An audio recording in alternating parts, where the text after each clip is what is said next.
Le monde artistique du surréalisme ne serait pas le même sans l'œuvre transformatrice de l'écrivain, essayiste et poète André Breton. Cet homme est bien connu pour ses travaux qui ont créé et défini les principales théories du mouvement surréaliste. À l'origine membre du groupe Dada, il a créé et dirigé le mouvement surréaliste vers 1924. C'est en cette année que Breton a publié son ouvrage bien connu, le Manifeste du surréalisme. Ce texte allait offrir la voie au mouvement révolutionnaire, visuel et littéraire. Dans ce texte, il définit le mouvement comme automatisme psychique pur par lequel on se propose d'exprimer, soit verbalement, soit par écrit, soit de toute autre manière, le fonctionnement réel de la pensée, dictée de la pensée, en l'absence de tout contrôle exercé par la raison, en dehors de toute préoccupation esthétique ou morale. Le surréalisme a pour objectif de libérer le potentiel créatif de l'inconscient.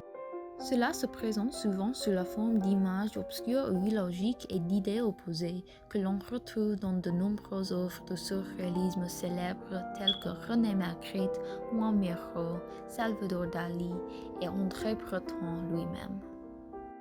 Breton est né le 19 février 1896 dans la petite ville de Trincheraie dans l'Orne, mais il a passé la majeure partie de sa vie à Paris.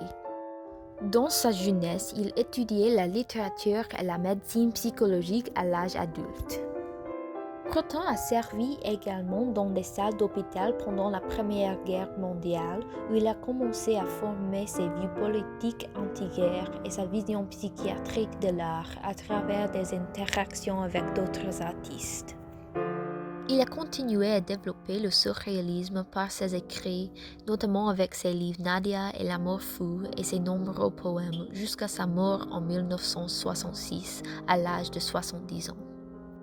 Les idées de Breton sur la pensée et la conscience ont transformé le monde pensé grâce à la création du surréalisme. Ces idées sur l'accès à l'inconscient et l'utilisation de symboles pour l'expression de soi ont servi de conceptuel fondamental aux artistes new-yorkais dans les années 1940 et ont ensuite façonné le monde psychologique de ce qui est aujourd'hui. Pour illustrer les thèmes surréalistes retrouvés dans l'œuvre de Breton, je propose de vous lire un poème écrit par Breton, La pluie seule et divine, du livre Poisson soluble. Ce poème montre la notion surréaliste de la combinaison de deux idées opposées. Le titre lui-même en est un exemple parce que l'idée d'un poisson soluble est absurde, mais une fois qu'un lecteur commence à tenter de l'imaginer dans sa tête, il le peut. Ce poème représente un narrateur qui regarde la pluie à l'extérieur de sa fenêtre. Cela le fait réfléchir aux idées de solitude, puisant dans son subconscient et lui faisant voir des images vives et obscures, telles qu'un pont de larmes, la pluie comme des œufs d'oiseaux-mouches et des loups qui s'accommodent de la dentelle des sensations. C'est vraiment un exemple parfait de la littérature surréaliste parce qu'en prenant des images construites de l'esprit subconscient et en leur donnant vie. Cela montre que les pensées obscures de l'inconscient ne sont pas si éloignées de la réalité. Alors, La pluie seule et divine par André Breton. La pluie seule est divine. C'est pourquoi, quand les orages secouent sur nous leur grand paiement, nous jettent leurs bourses, nous esquissons un mouvement de révolte qui ne correspond qu'à un froissement de feuilles dans une forêt.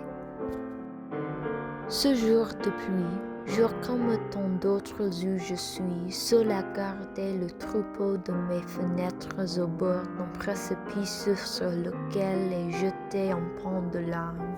J'observe mes mains qui sont des masques sur des visages, des loups qui s'accommodent si bien de la dentelle de mes sensations. Que tiennent-elles? Je ne veux savoir. Je ne veux savoir que la pluie comme une harpe à 2 heures de l'après-midi dans un salon de la malmaison.